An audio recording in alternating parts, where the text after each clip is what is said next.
Halo semuanya, perkenalkan nama saya Desi Bunga dengan NIM 2003020082 kelas C semester 1 jurusan Administrasi Niaga Fakultas Ilmu Sosial dan Ilmu Politik Universitas Nusa Cendana Kupang. Tujuan saya membuat video ini untuk memenuhi review buku ke 15 mata kuliah pengantar sosiologi, historisitas individu.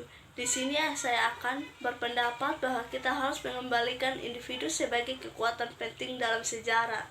Yang saya maksud dengan ini buku kembali ke sejarah pria hebat atau sejarah wanita hebat dalam hal ini, yang pasti struktur sosial dapat dan terkadang memang memberi individu tertentu kekuatannya yang luar biasa untuk menentukan masa depan. Tetapi pertanyaan penjelasan penting dalam kasus seperti itu, bukankah kualitas atau tindakan individu itu semenarik apapun ini?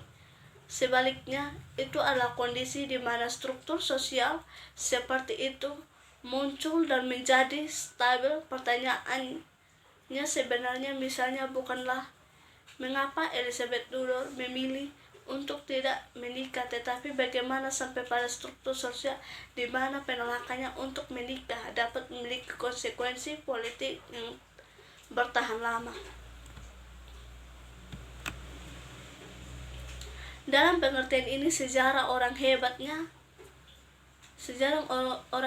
lah sebuah cabang dari sejarah struktur sosial secara umum yang diidentifikasi secara empiris.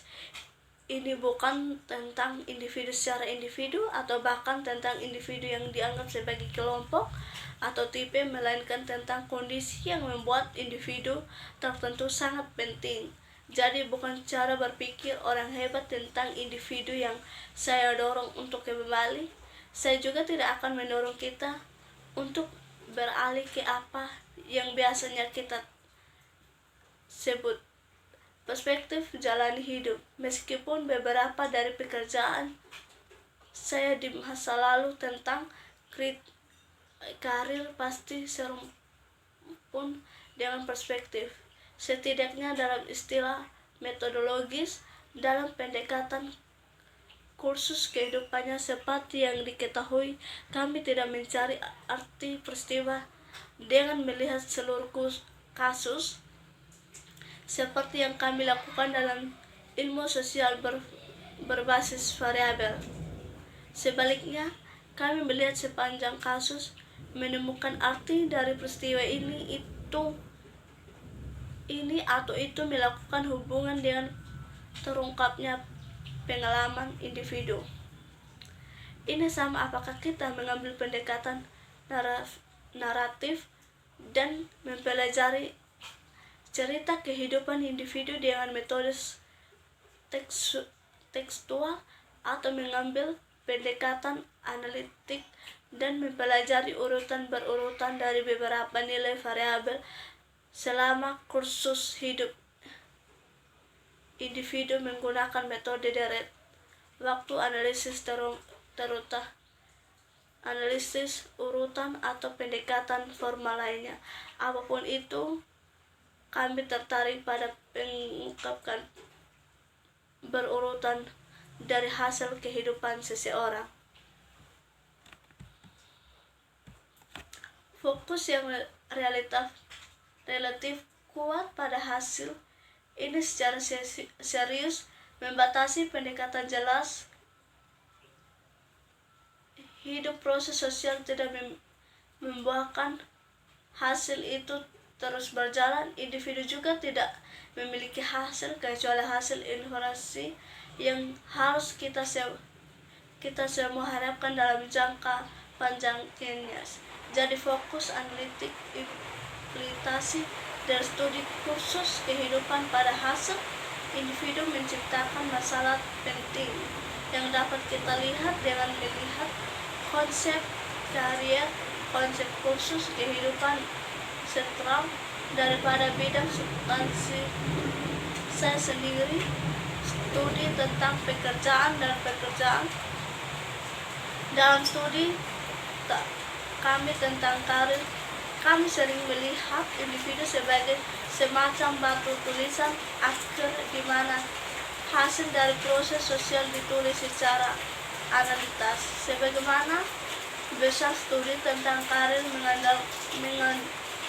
mengandaikan dunia di mana kekuatan sosial yang besar mendorong individu-individu kecil ke sekitarnya, menempatkan tanda-tanda yang berurutan pada pengalaman kerja individu yang kemudian diambil sebagai penjelasan terakhir, menerjemahkan pengandaian ini ke dalam bahasa yang lebih substantif. Kita dapat mengatakan bahwa perubahan eksogen besar dalam teknologi, pembagian kerja, pasar, dan lembaga hukum mendikte pengalaman terturut dari individu pekerjaan yang terpengaruh di dalamnya. Namun seperti halnya literatur, gerakan sosial literatur ini juga mengembangkan fakta sentral tentang individu. Fakta itulah yang saya sebut sebagai historis individu, dan saya akan menegaskan bahwa historis individu ini adalah kekuasaan sentral dan menentukan sebagian besar proses historis. Singkatannya, saya akan berpendapat bahwa masa pengalaman yang dibawa individu pada waktunya apa yang mungkin kita bayangkan dalam istilah demografis. Sebagian sisa pengalaman kelompok masa lalu saat ini adalah kekuatan sosial yang sangat besar. Terlalu mudah untuk mengabaikan kekuatan yang tak terlihat ini karena kita jauh ke dalam ketidaktahuan. Itu hampir secara tak terelakkan ketika kita mengambil pemikiran histori berkala seperti yang sering kita lakukan ketika kita bekerja di tingkat kelompok. Faktanya, kontinuitas luas individu dari waktu ke waktu melarang analisis periodik seperti itu. Betapapun nyamannya itu, bayangkan individu yang hidup dalam periode tertentu juga hidup dalam periode yang mendahulunya. Singkatannya, individu adalah pusat sejarah karena mereka lah yang menjadi sumber utama hubungan sejarah dari masa lalu hingga sekarang. Inilah yang saya maksud dengan histori individu. Struktur sosial semacam itu memiliki sejarah yang cukup tajam.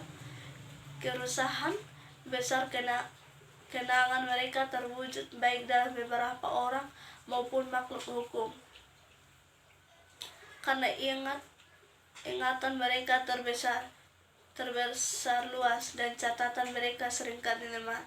Struktur seperti itu dapat berubah dengan cepat dan mudah, dan sedikitnya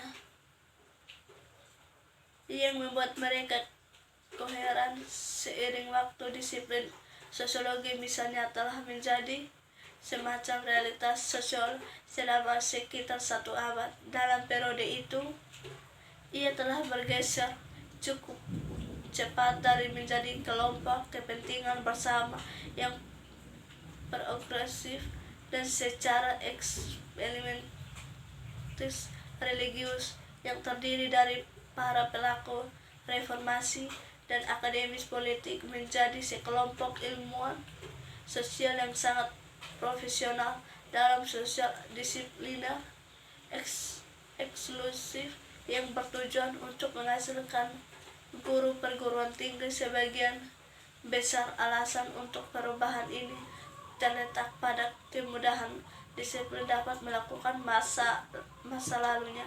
Masa lalu yang berakhir hari ini adalah keheningan yang layak di benak rekan-rekan emeritus. Untuk berpikir pertama, kemudian histori terdiri dari konsiderasi biologis,